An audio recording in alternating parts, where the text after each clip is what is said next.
Naslednji govornik bo spoštovani Boris Hajdinjak, ki bo v svojem prispevku v bistvu orisal spregledano depešo poveljnika Tretje jugoslovanske armade, generala Koste Nadža, ki je bila poslana Titu, vrhovnemu komandantu iz Maribora, in sicer nastopil bo s prispevkom Druže Tito, rat je završen 15. maja 16:00 na Dravi.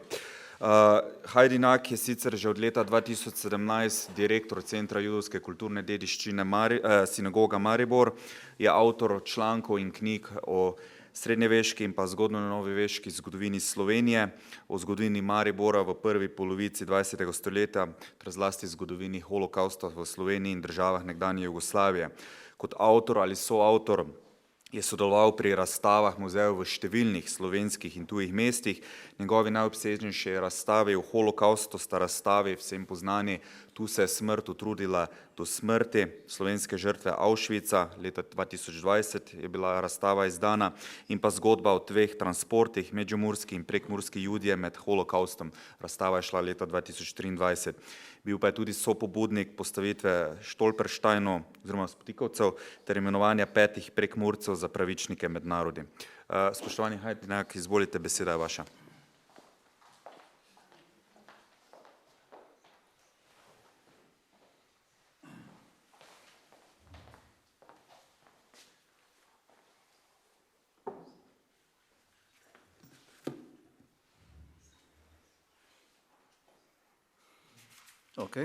Hvala za predstavitev.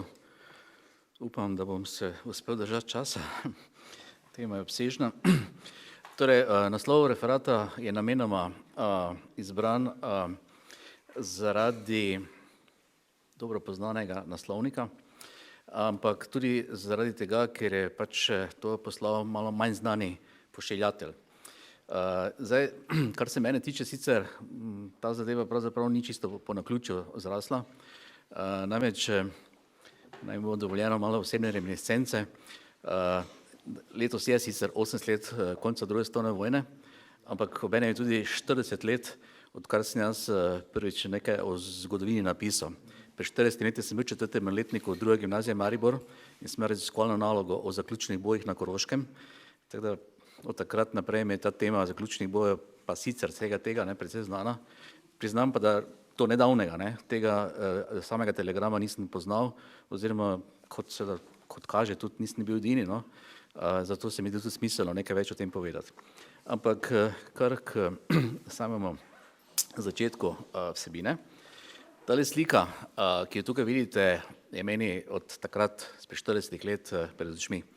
Namreč to je sicer fotografija, ki je bila uporabljena za naslovnico knjige Franceta Strleta, Veliki finale. Šla je dvakrat, obakrat v samozaložbi. To pa zaradi tega, ker France Strle kot 17-letni udeleženec zaključnih bojev, sicer borec Tomševe brigade, ni mogel te knjige pri 977 običajnih založbah za partizanske knjige izdati.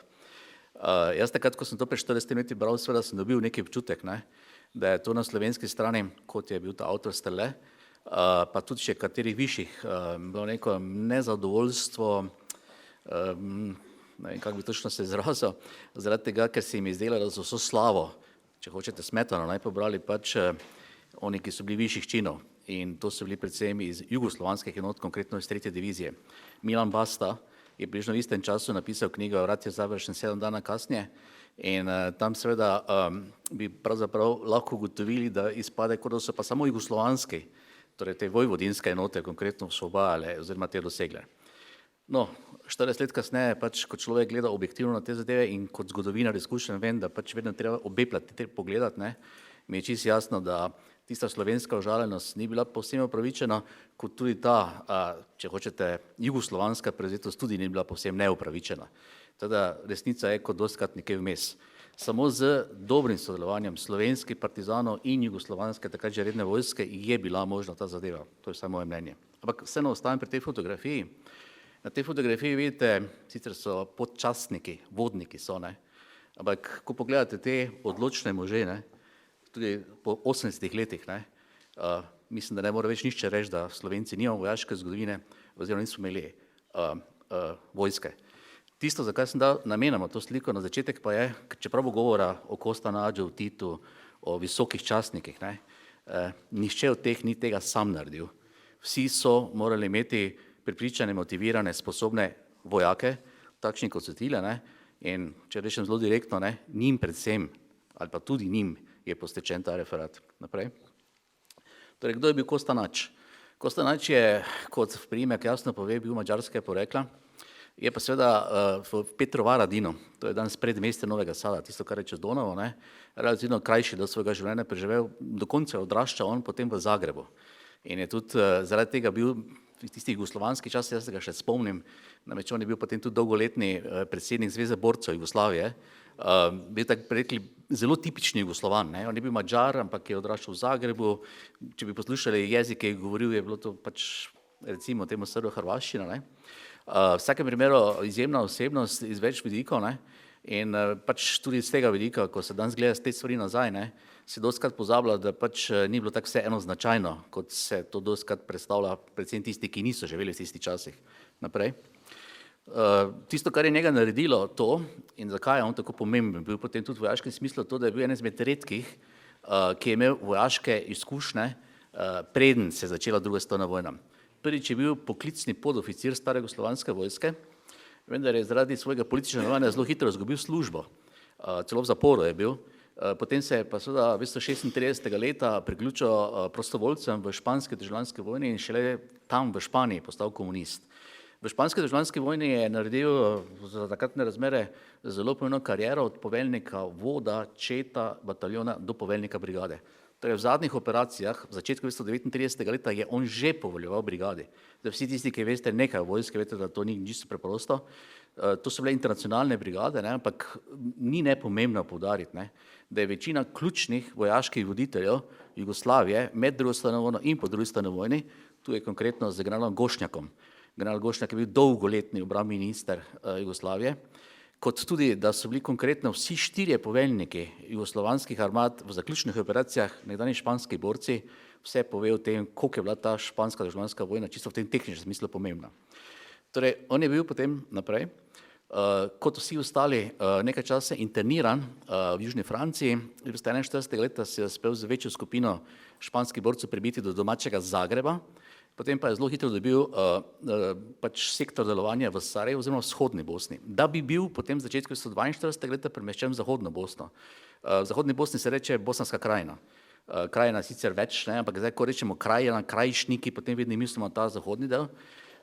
Gre za območje, ki je bilo, mislim, da ne vem čist nič pretiravo, ključno za uspeh jugoslovanskih komunistov, če hočete, oziroma jugoslovanskega odporniškega gibanja v drugi svetovni vojni. Namreč v Bosanski krajini je prihajalo do najhujših pokolov v začetni fazi vojne. Tu je bilo tisto bratomorno in nacionalno pogojeno klanje na vseh straneh izjemno močno in zato je tudi ta partizanska sila, ki se je pojavila in ni tega počela, ne, na koncu je imela tako veliko moč.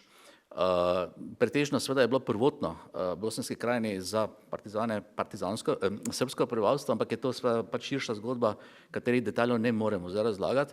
Vseeno bi pa opozoril to, da je prvotno bilo jedro in glavno prizorišče vojskovanja za jugoslovansko komunistično partijo in za Tita v vzhodnem delu Jugoslavije. Užiška republika, ste verjetno vsi slišali, Sandžak, danes omenjeno že kraj, kjer je bila ustanovljena prva partizanska brigada Rudo, to je vse vzhodna Bosna, Črna gora, ne. Ampak po letu 1942 so se razmere tukaj izjemno poslabšale, tudi zaradi velikega povečanja četniških enot in takrat je torej to jedro s Titom na čelu, z glavnim štabom, z ključnimi enotami šlo na, to bi rekli neke vrste jugoslovanski dolgi pohod, to je pohod proletarskih brigad v zahodno Bosno. Ker pa je v tem času bilo obsežno osvojeno ozemlje, katerega seveda glavni iniciator je bil Kostanač. Njegov čin v tej fazi je pač, ker so bile operativne cone, bil poveljnik operativne cone. No, to je naslednji slajd, potem ko konec leta 1942 ne nastane samo brigade, pač pa tudi divizije in pa prvi korpusi, je Kostanač poveljnik enega izmed dveh korpusov prvih. To je prvi bosanski korpus, tu ga vidimo sicer v mestu, kjer je bilo sliko nazaj. Mesec dni pred to sliko prvo zasedanje Avnoja, to je sicer prvo zasedanje USAOJ, to je mladina, ne.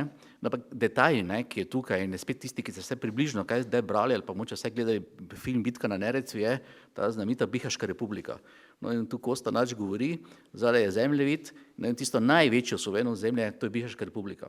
In ključna oseba, ki je to vodo, ki je to dosegel, ki je omogočil, da prije do tega, seveda, da se zdaj torej preseli glavni štab sem, da je prvo zasedena AVNO, da je Bihaška republika in tako naprej, zaradi česar potem prije tudi četrta ofenziva Libitske na Neretvi, je Kosta Nač. Zdaj, če bi šli v detalje njegovo nadaljno kariero, bi rabili seveda še več časa, naslednji slajd. 20. oktober 1944, ko pride do osvoboditve Beograda, je seveda veliki in pomemben ne samo vojaško-politični dogodek, ne? No in pri teh operacijah so sodelovali trije nekdanji španski borci, vsi so se poznali med seboj, konkretno na fotografiji vidimo poveljnika prve proletarske brigade, prve proletarske divizije, prvega proletarskega korpusa in potem druge armade Koča Popoviča, kasnejšega zunanjega ministra Jugoslavije. Desno od Kosta Nađa je Peko Dapčević, poveljnik četrte črnogorske brigade, poveljnik druge proletarske divizije, druge udarnega korpusa, prve armade in potem seveda tudi načelnik generalštaba ter na sredi Kosta Nač, ki v tej fazi več ni bil v Bosni, ampak je bil že poveljnik glavnega štaba za Vojvodino in poveljnik 12. korpusa, iz katerega se pa razvila tretja armada. Ampak vsi so se poznali še prej, v vojni so večkrat sodelovali, ne, ampak že te njihove samo osnovni podatki karier vam povedo, za kako pomembno osebi gre. Naprej. Torej, kje je bila torej funkcija Kosta Nađa, oziroma kakšna je bila njegova vloga v zaključnih bojih, vidimo na tem shemi. Na vrhu je seveda pač maršal Tito kot vrhovni poveljnik vseh oboroženih formacij in tudi vrhovni poveljnik kopenske vojske. Potem pa imamo seveda velike organizirane enote, ki se reče armade, prva, druga, tretja in četrta. Kosta Nač je torej poveljnik ene izmed teh, tretje.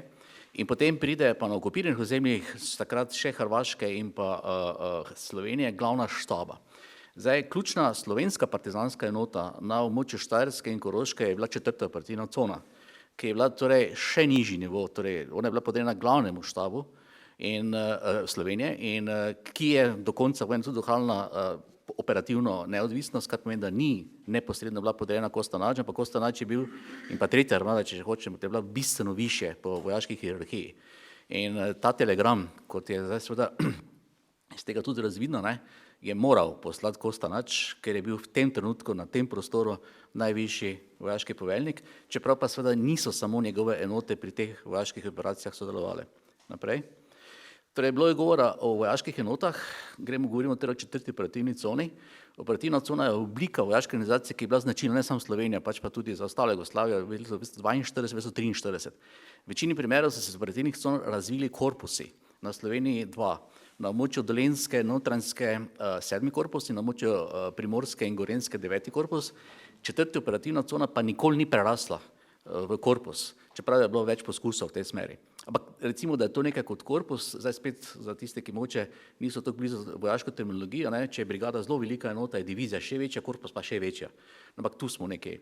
Zdaj, tretja armada, kar je bil pa seveda konkretno Kosta Nač poveljnik, je pa še više. No in četrta operativna cona je seveda v času svojega delovanja 1942, 1945 imela več poveljnikov, več komisarjev, več načelnikov štaba. To je ena izmed zadnjih sestav, ne čisto zadnja. Mogoče ključna oseba je tretji, za nadaljno zgodbo, tretji iz leve, to je načelnik štaba. Običajno je to oseba, ki je najbolj vojaško podkovana in v tem primeru je to dejansko bil. To je Petar S. Brajević, dva generala jugoslovanska sta bila, Brajević sta se pisala, vlada sta se imela ime Petar, to pravimo vedno Petar S. Brajević. On je bil podobno kot Kosta Nač, profesionalni podoficir stare jugoslovanske vojske. Je bil prvotno v Črni Gori, odkot je bil doma, član torej tistega jedra proletarskih brigad okoli Josipa Broza Tita, s katerimi je prišel v Zahodno Bosno in kar je tudi dokaj znano, tisti, ki se pač poznajo vojaško zgodovino, v jeseni 1942 je prišla kar nekaj skupina častnikov iz teh najbolj elitnih jugoslovanskih enot pomagati čisto v tem tehničnem smislu slovenskim partizanom. Tu zaradi tega imamo konkretno, tukaj smo zdaj ravno v Melju, Šaranovičevo ulico. To je eden izmed teh, ki je padal in je narodni heroj. No, en izmed teh, sicer, ki je preživel vojno in tudi kasneje bil pomemben, je torej Petar S. Brajević. Desno morda še zelo pomemben, tukaj je sicer še pomočnik načelnika, ampak je bil v zaključnih bojih poveljnik 14. divizije, to je pa Ivan Kovačič Efenka. Mogoče celo najbolj legendarni poveljnik 14. divizije. No in pa levo, prvi iz leve je pa potem tudi tisti, ki je bil v zaključni fazi poveljnik četrte operativne cone, to je Petar Stante Skala. Glavno, vsi so znana imena, ne? V vsakem primeru pa moče samo pozornost, ne? Torej stari so bili okrog 30 let, torej ti, ampak to si morate predstavljati, da je to recimo po vojaški logiki zelo nenavadno za tako velike funkcije, ne? Torej vsi, ki so bili potem, so bili še bistveno mlajši, torej to so bili v veliki meri zelo mladi ljudje. Naprej. Zdaj, 14. divizija, ki je bila glavna enota 4. petine cone, ni bila originalno štajerska. To je bila ena izmed dveh divizij, ki so nastale 1943 leta na Dolenjskem in Notranjskem, je pa potem to je spet neke vrste slovenski dolgi pohod, ne, s pohodom 14. divizije, januarja in februarja 1944 po Vinku čez Hrvaško prišla na Štajersko.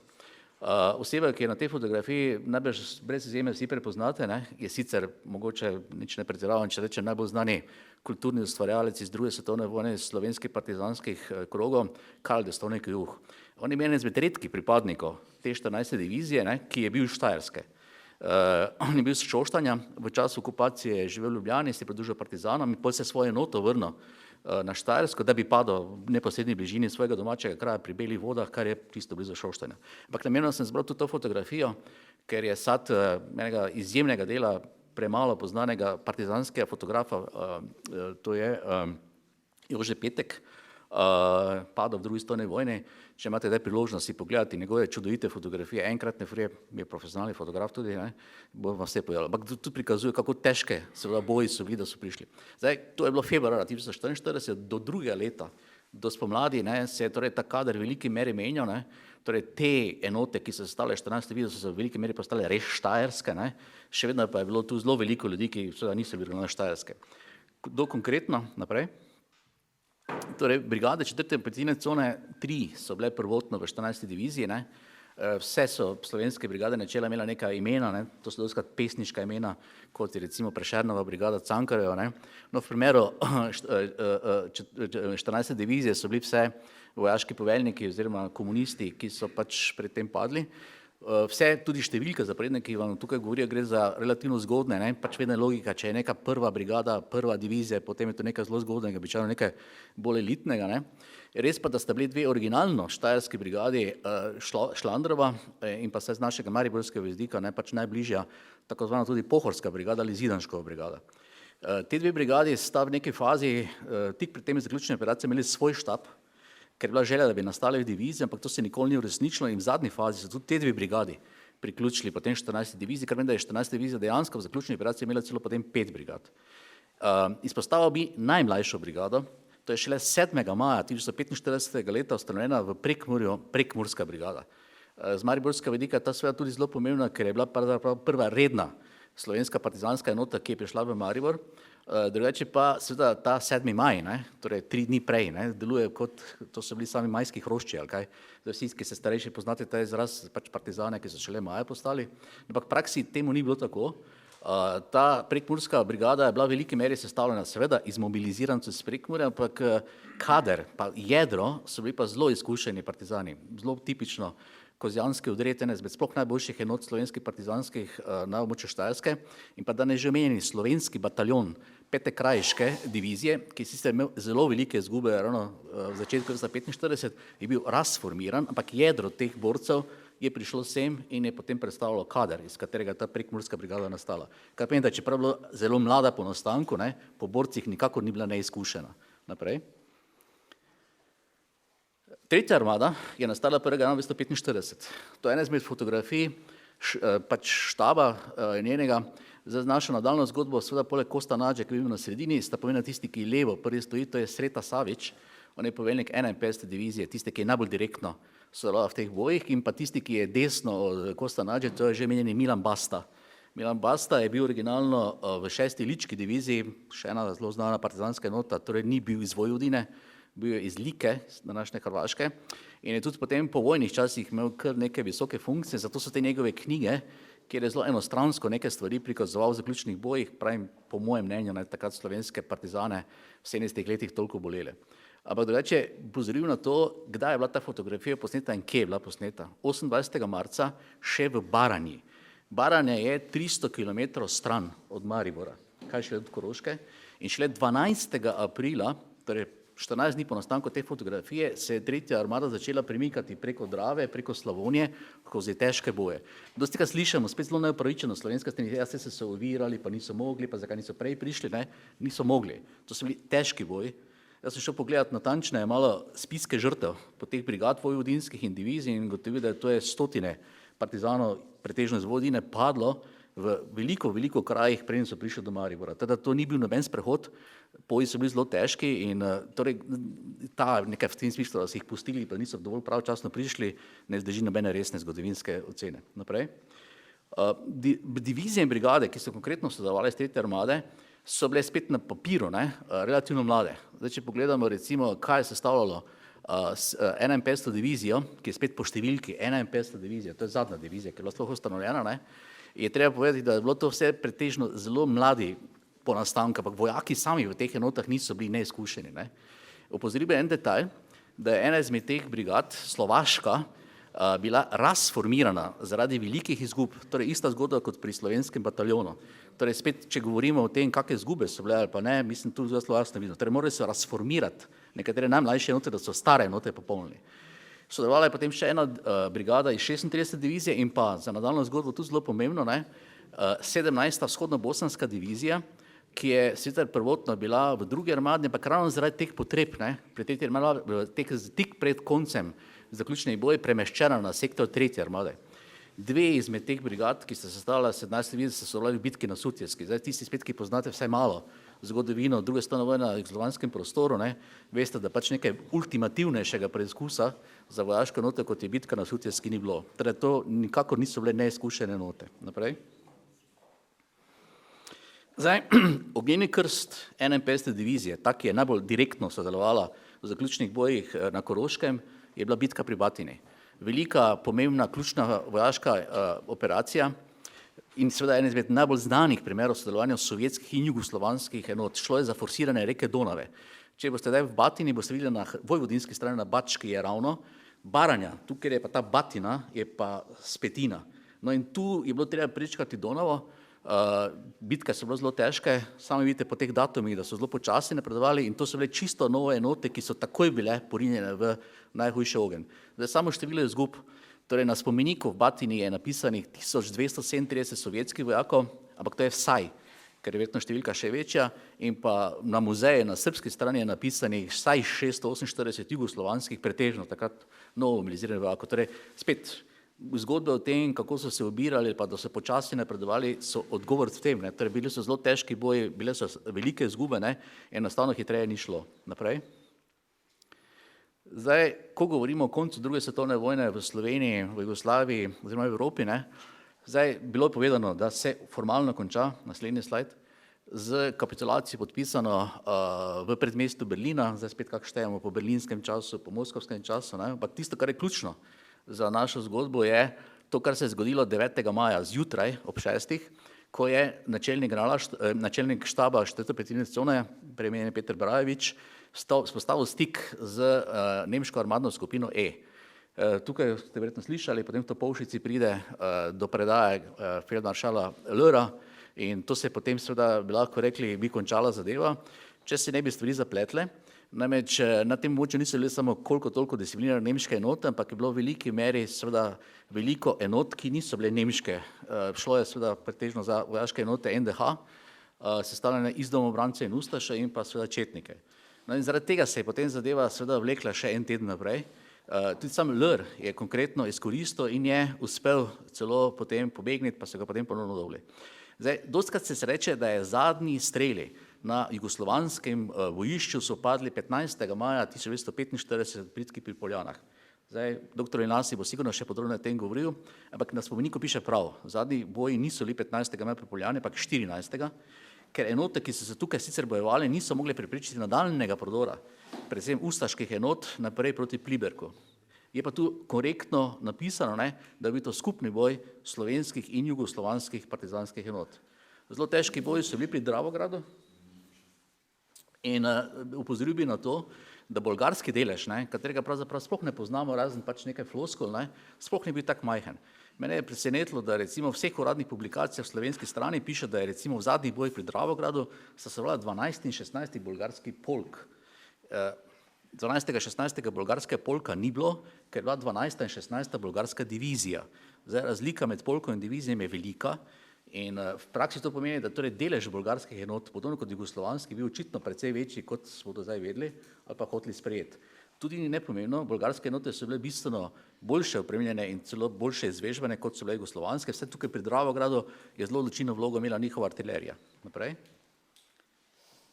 No in koliko je bilo teh bojev, ne, nam se kaže vsa ta spominsko znamenje, ki imamo železniški postaji v Dravogradu. Šel sem preveriti konkretno za monografijo te enote, 6. vojvodinske divizije, vsa ta imena so tam navedena, ne, ni pa seveda zdaj povezave z ene pa druge strani. Naprej. Zelo težki boji so bili potem, sicer ni to direktno na Koroškem, ampak blizu, ne, Vitanje, Dolič, kjer je potem bila odstopnica ustaških enot, predvsem najbolj zelo glasna Črna legija. Tukaj se je bojevala 17. vzhodno-bosanska divizija in vse v enem primeru, ne. Gre celo za skupno grobišče borcev 14. divizije, ki so padli po zimi 1944 in pa borcev 17. vzhodno-bosanske divizije, ki so pa padli torej v prvih dneh maja 1945. Naprej. No in šele potem 15. maja, torej ko je preboj teh ustašev in ostalih kvizlingov pri Poljani, ne, pred Pliberkom, ne točno v Pliberku, ne, Libuče se temu reče, pride do tega prizora, to je potem, ko so že položili orožje, bodite pozorni, niso samo ustaši, so domobrani in seveda tudi nekateri civilisti. No in tu je ta zgodba, ki jo sicer dostikrat slišimo iz hrvaških medijev, precej enostranska. No in šele ko je ta formacija se ob sodelovanju britanskih enot predala, je bilo možno naprej poslati že omenjeni telegram. Kostanač je 11. maja 1945 prišel v Maribor, postavil sedež svoje armade v Mariboru. 13. maja konkretno je imel govor na glavnem trgu, ker je bil veliki miting, ne. 14. maja je šel konkretno direktno na fronto v Dravograd, ne, in potem, ko je 15. maja, torej popoldne, končno prišel do predaje, poslal torej ta telegram. Ni ga poslal odkoderkoli, je zdaj ene zelo znane zgradbe in sicer, jaz tega nisem vedel, dokler nisem te knjige videl, no in seveda tudi sam je dal v to svoje pač spomine na to zgradbo. Gre za Huterovo vilo, ki je sicer še danes stoječa. Torej, Huter je seveda takoj po vojni vse premoženje izgubil in ga nikoli dobil, ampak seveda ta vila je bila potem dejansko sedež Tretje armade. Tudi potem, ko 31. maja pride Tito na obisk, se sreča s Trbuchinom, je točno tukaj. Opozoril bi na to, da mi, čeprav v Mariboru niso potekali boji, ne, imamo vse v določeni meri tudi neko dolžnost, da se spomnimo teh bojev. Namreč na Pobreškem pokopališču je več grobov povezavi z vojnami. Eno so umrli v prvi svetovni vojni, tukaj, ko smo vedno govorimo o seveda množičnem grobišču sovjetskih vojaških ujetnikov, na Pobreškem pokopališču, ampak na Pobreškem je tudi tretji pokopališče, kjer piše 139 partizanov. Jaz sicer sem se zelo trudil, da bi zdaj pač ta imena dešifriral, ne, ampak nekako nisem našel povezave, priimki mi jasno govorijo kot Tot, kar je madžarski priimek in vemo, da so bili v vodninskih enotah pač Madžari, ali pa recimo muslimanska imena, ne, da to zagotovo niso bili slovenski partizani. Zdaj, nisem še točno preštel, ne, kolikšen je zdaj razmerje med temi slovenskimi in torej neslovenskimi žrtvami. Vsakem primeru pa so mojem globokem prepričanju to žrtve teh zaključnih operacij, ki so verjetno umrle v bolnici v Mariboru ali pa bila je v teh prvih dneh bolnica tudi v dvorcu Viltuš. No, v vsakem primeru bi se spodobilo, da se v neki priložnosti torej to izpostavi in da se torej tudi na ta način tudi 80 let kasneje torej zasluženo prizna torej ta niti ne tako majhen delež jugoslovanskih enot, ponovno poudarjam. Samo sodelovanje slovenskih in jugoslovanskih partizanskih enot je na koncu pripeljalo do zmage. Ne izključevanje ne enih, ne drugih, ob sodelovanju in Bolgarov, in Sovjetov, in seveda Britancev. Naprej. Zdaj pa še kdaj se je končala vojna v Jugoslaviji. Zadnje operacije pravzaprav niso bile te na Koroškem, ampak so bile v Bosanski Posavini, kjer je zadnjo jedre ustašev padlo 25. maja. Ne. Zdaj, če bi že morali kaj reči, kaj je bilo tukaj, potem zadnje vojaške operacije na območju Slovenije, ne pa žal, ne moramo reči, da to v Jugoslaviji bilo. Mislim, da sem s tem zaključil. Aha, epilog. Obisk na začetku, zdaj tole je konkretno Kostanač, to je Peko Dapčevič, to je Aleksandar Rankovič, to pa Ivan Maček Matija. Jaz sta ta dva počela 31. maja 1945 v Mariboru, verjetno ni skrivnost, in slika, ki vidim naprej, je prednik enega znanega Mariborčana, gre za njegovega očeta, ne, ob koncu bojevanja. Ne. Bile so velike žrtve, veliko tega, kar so se želeli, se uresničilo, ni se čisto vse uresničilo, ne, ampak zdi se mi, da ta slika tega takrat še ne 17-letnega mladeniča to že nakazuje. Hvala.